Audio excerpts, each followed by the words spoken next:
The following is transcribed. Welcome to Bat-Supe, the never nutritious, definitely delicious podcast dedicated to the old-time radio adventures of Superman and the dynamic duo.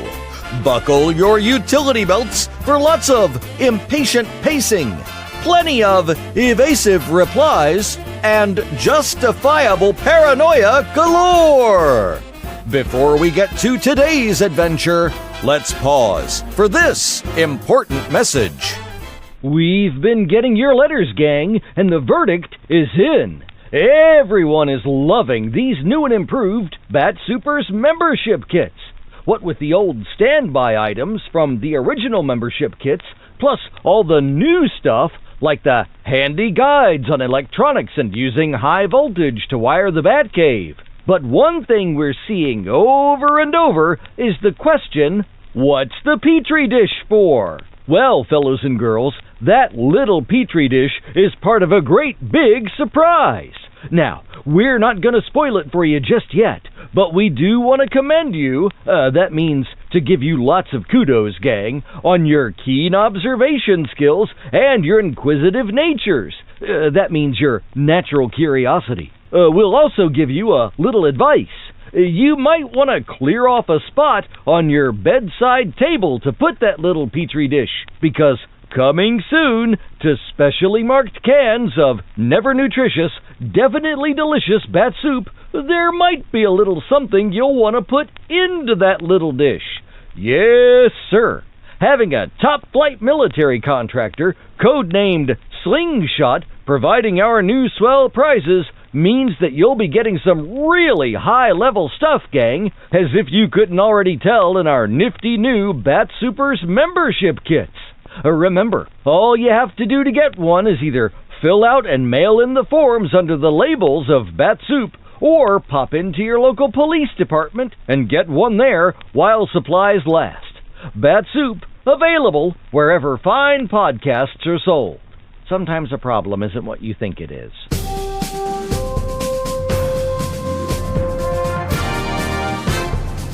And now, Bat-Supe presents today's adventure, Part 5 of The Secret Letter, as originally broadcast on November 29th, 1946. Faster than a speeding bullet. More powerful than a locomotive. Able to leap tall buildings at a single bound. Look, up in the sky. It's a bird. It's a plane. It's Superman. Kellogg's Pep. P-E-P, Pep. Kellogg's Pep, the Sunshine Cereal, presents The Adventures of Superman.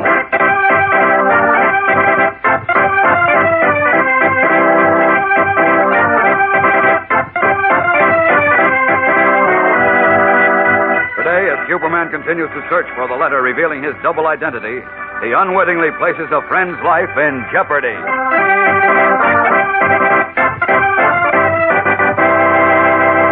Hello there, gang. This is your pal Dan McCullough. You know what I heard the other day? Well, somebody told me that one of the fellows in the gang was so thrilled and excited when he heard that Kellogg's Pep is putting out a brand new series of comic buttons. Well, he practically stood up and cheered. Yes, sir. And I'll bet you'll feel like that, too, when you get one of these new Pep comic buttons. It'll be one of your old favorite funny sheet characters, you know, like Goofy and Beezy from Harold Teen, or Barney Google, or Superman himself, or any one of 18 new and different buttons, each one a real humdinger for color and sparkle. You'll get a big kick out of collecting these Pep comic buttons and swapping duplicates with your pals and wearing your collection pinned on your jacket or your dress or cap for everybody to see. Maybe you'll want to start a race with somebody to see who can collect the most Pep comic buttons the soonest. And say, here's the payoff, gang. You don't have to send in a single penny, not even a box stop. You can't even buy these swell comic buttons anywhere. All you do is ask Mom to get you plenty of Kellogg's Pep and look for your prize inside every package. Yes, and Pep's a prize when it comes to good eating, too. Tastes so doggone sunny and delicious, it helps breakfast start off your day in high. So ask Mom for P-E-P, the Sunshine Cereal, Kellogg's Pep. Now the adventures of Superman. While Clark Kent searches desperately for a lost letter in which his identity as Superman is revealed, he is unaware that it is in the possession of two pickpockets called Eyebrows and Buster. At first, an investigation of Kent led the thieves to believe the letter was written as a joke on the young reporter, who they were informed is a mild young man lacking in physical courage. But when an advertisement in the Daily Planet offered a reward of $1,000 for the return of the letter unopened, Eyebrows decided that meant Kent must be Superman. Realizing that if he could prove it, he could sell his information to the underworld for a fortune, Eyebrows told his confederate. Tonight, Buster, I'm going to prove that Clark Kent is Superman. As we continue, it is later that evening, and the city room of the Daily Planet is almost deserted. In his office, Clark Kent is anxiously pacing the floor as editor Perry White enters. Listen. Anything new, Kent? Oh, not a thing, Chief. Papers have been on the street almost 3 hours. Surely whoever found the letter must have seen the ad by now. Yes, I suppose on so. page one of every evening paper in Metropolis. I know. But look, Kent, maybe nobody's found the letter. Oh, somebody must have found it. You had it today at noon before you went to the observatory on Mount Arthur, didn't you? Yes, but... And it isn't anywhere in our shop, nor at the observatory, nor in the taxicab you rode in. So either someone picked your pocket or you dropped it outside and somebody found it. Well, I suppose I lost it on the street and the street cleaner shoveled it up. It might be on the city junk pile. No, it isn't. I looked. You looked? When? A little while ago. Oh. Say, what are you talking about? Huh? It would take you a month to go through that 5 acres of trash on the city heap. Don't be silly. Silly? Wait, you... I'm sorry. You... I'm sorry, Chief. I'm sorry. I don't mean to be insulting. It's just that I'm very worried. I was hoping that ad would bring results so that the police or Candy Myers or maybe Batman would turn up something, but starting to think I'm out of luck. You? Why are you out of luck? Huh?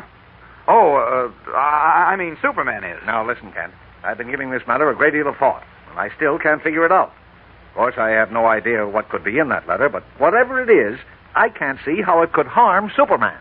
Well, I wish I could explain it to you, Chief. You mean you know? That is... Well, do you? Yes, I do. Well, then, for Pete's sake, tell me. What's in it? Maybe I can help somehow. No, you can't help, Chief, and I can't tell you what's in the letter. Well, how do you know? Why don't you tell me anyhow? Because I can't. Why not?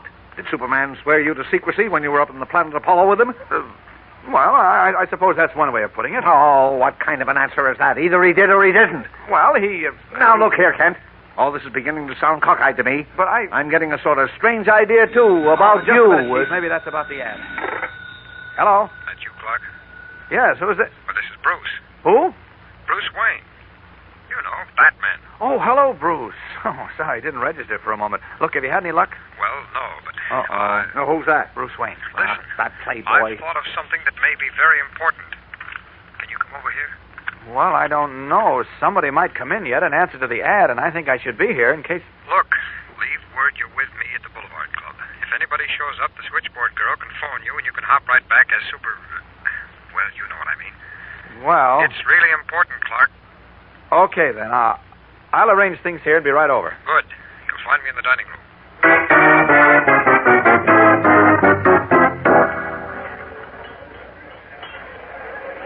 Why don't you order something, Clark? You probably haven't eaten all day. Well, as a matter of fact, I haven't, but I don't feel much like eating. I'm too worried. I know, but just the same, you should eat. I'll order No, something. please, Bruce. No, I haven't time. Just tell me what you wanted to see me about. Okay, here it is. First, it occurred to me that anybody reading that letter probably wouldn't believe it. Oh, now look, Bruce, if you're trying to cheer me up with false No, hopes... now listen to me. I'm the only person in the world who knows you're Superman, right? Well, you were the only one. Till that letter was lost. Let Not me anymore. finish. Now, except for me, everyone else thinks you're a mild, timid guy, even a bit of a sissy. Isn't that so? Yeah, I suppose. Although I think Perry White began to get suspicious tonight. Oh, forget him. I'm sure anybody else would laugh at the idea of your being Superman. But when they read the letter... They'll probably still laugh. Or else, and this is why I had to see you, Clark, they'd try to test you. Test me? You mean try to find out if I really am Superman? Exactly. If whoever has that letter believes what it says and realizes the value of his information, he might try something like, well... Firing a shot at me? Maybe. Or pushing you out of a high window or something like that. Yeah. The important thing is that until we find that letter, I think you've got to be on your guard every second. You're right, Bruce. How can I protect myself? Suppose somebody walks up behind me and fires a shot at my back. bullet will bounce off me and he'll know the truth. Oh, yes, that's right. Well, there's only one thing I can think of to do. What's that? Somebody's got to be with you every minute. Huh? Keep his eyes open and help you cover up in case anything happens. And that can only be yours truly. Oh, I hate to ask you to do that, Bruce. Oh, now forget it. It's vitally important that your identity as Superman remains a secret. I know, but... Besides, I know that you'd do as much for me if my identity as Batman were threatened. Now, wouldn't you? Oh, yes, of course. Okay, then it's settled. Now, what are your plans? Where are you going from here? I'm going to the office and see if anyone came in about that ad and then go home. Mm-hmm. I want to think this thing out some more. Okay, you call your office. I'll settle my dinner check and meet you out in the lobby. Right. As Clark Kent and Batman leave the Boulevard Club to go the short distance to Kent's apartment, two skulking figures drop from the fire escape on Kent's apartment house into the dark alley. Swiftly, they scuttle across the street, where they crouch in the dark shadows of a church overlooking Kent's building. 1, 2, 3, 4, 5, 6. Yeah. That's Kent's apartment up there, Buster, see? Those windows in the 6th floor corner. I don't like this, Eyebrows. Supposing he can tell we was up there. How's he gonna tell? Well, we might have left something. No. I made sure we didn't leave anything. Not even a fingerprint. But I kept my gloves on the whole time I worked. Now, remember, as soon as we see Kent's lights go on, you beat it to that drugstore in the corner. Call him up. And when he picks up the phone to answer, we'll know if he's Superman or not. How we know? How? Didn't I explain it to you, stupid? The telephone receiver will blow up in his face. Holy smokes. Nothing happens to Kent, we'll know he's Superman. And you and I won't have to pick another pocket as long as we live. We'll be millionaires. But suppose he ain't Superman. Well, and it's too bad. Because when he picks up the receiver, he won't even be Kent anymore. He'll just be a lot of little pieces. Jeepers, that'll be murder. Yeah, I don't like that part of it myself. But you gotta take big chances for $1 million. Look at Eyebrows. Let's not go through with this. Let's sneak up there again and take the soup out of the phone. Come on. You nuts, Buster. Nah, look. We've been doing okay. Maybe we ain't rich, but we've been eating pretty regular and not getting caught and sent up too often. Why should we take a chance like this and maybe wind up in the hot seat? Don't worry. We're not winding up in any hot seat. We might. Look, listen to me, Now, Eyebrows. look, this is a chance in a lifetime, a chance to hit the jackpot. Now, shut up. Keep your eyes on Kent's windows. But Eyebrows, look, Wait. Look. What? Kent's lights just went on. Oh, yeah, I see it. All right, go on. Beat it. Get over to that drugstore and call him up. But- Get going, I said. I'll stay here till I hear the explosion. Then I'll meet you back at the hotel. Go on, hurry up. Okay, Eyebrows. I sure hope this works out like you say.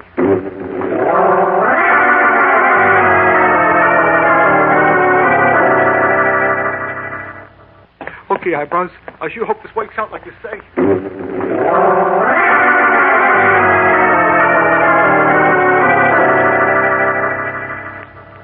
Sit down and relax, Bruce. I'll call the office and see if anybody showed up about the letter. But you called just a minute ago from the drugstore on the corner, Clark. I know, but there And might have... Jim said he'd call you here the moment anyone showed up. So you relax. You've got to keep your wits about you, you know. Yeah, I know. Well, maybe I'll change my shirt first. What for? Where are you going? I'm going to wait here an hour or two and then go out again. Be with you in a moment. Okay, take your time. Well, that may be Jim now. There we are. I'll answer it. Taking but one step to the telephone on the table, Bruce Wayne, who is really the famous Batman, reaches for the receiver, in which is set a trap that means certain death for anyone in the world but Superman. We'll know what happens in a moment when we return for the startling climax of today's episode. So stand by. You know, gang, there's certainly been a load of excitement around these last couple of weeks, ever since I broke the news about that new series of comic buttons Kellogg's Pep is putting out. All the fellows and girls in the gang are getting set to collect all 18 of these new comic strip characters. Better get going on your collection, too, because you won't want to miss out on the fun. First, it's a thrill to see which button you find every time you open a new package of Kellogg's Pep. Maybe it's a funny paper character that you don't have yet, like the Little Moose, or maybe Brenda Starr, or Superman himself. Or if it's a duplicate, then it's fun to find out which one of your pals has a different button that you can swap with him. So how about asking Mom right now to get you plenty of that Sunshine cereal, Kellogg's Pep? That's how easy it is to get these comic buttons. You don't send in any money, not even a box stop. And you can't buy them anywhere, but you'll find one in every package of Kellogg's Pep. That's Pep, the Sunshine cereal, you know. Pep, the whole wheat flakes with a come-on flavor for breakfast, so golden toasted and crisp that, well, you practically can't resist them. Pep's good for you, too. Sure, Mom knows that. So remind her to stock up on P-E-P, the Sunshine cereal, Kellogg's Pep. Unaware that the receiver of Clark Kent's telephone has been transformed by eyebrows into a deadly booby trap, Bruce Wayne, who is really the famous Batman, is about to remove the receiver to answer a call when Clark Kent, halfway across the room, shouts, Drop that phone, Bruce. What? Drop it, I said. It's loaded with nitroglycerin.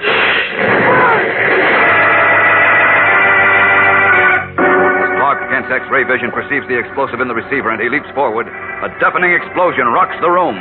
Then Bruce Wayne shouts Kent's name and falls to the floor. What has happened to Batman? Has Eyebrow's vicious scheme to test Superman's identity taken the life of an innocent man?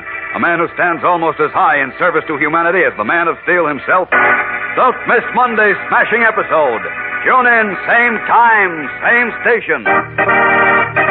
And remember, for breakfast, it's Kellogg's Pep. For excitement, the adventures of Superman.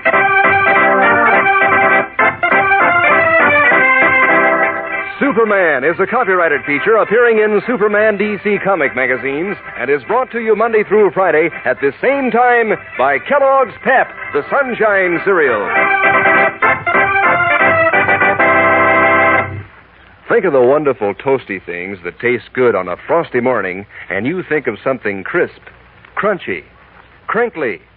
Crumbles, sure, there's that name again, slips in every time. Crumbles, Kellogg's Crumbles. Just seems to go with words like crisp and crunchy. It's such a toasty kind of cereal, sort of sweet and mellow rich. And you know, it's the only cereal in the whole wide world made in those little crinkly shreds of good whole wheat. So when you think of good-tasting words like crisp, crunchy, crinkly, that means crumbles for breakfast, Kellogg's Crumbles. And be sure to be with us on Monday for the thrilling adventures of Superman. This is the Mutual Broadcasting System. That was part 5 of The Secret Letter from the Adventures of Superman. Thank you for listening. Never miss an episode of Bat-Supe by subscribing on your favorite podcatcher. Bat-Supe, a proud member of the Moonlight Audio Theater family of podcasts, is also available on YouTube and Facebook. Why not surf in and give us a like? And we'll soon be heard as part of the Mutual Audio Network's Saturday Story Circle. Learn more at bat-supe.podbean.com. Well, that'll wrap things up for this episode of Bat-Supe. But be sure to tune in next time when you'll hear Clark Kent say, I'm going to police headquarters. This might be bad news. Very bad news. Do you know who said, democracy is based upon the conviction that there are extraordinary possibilities in ordinary people?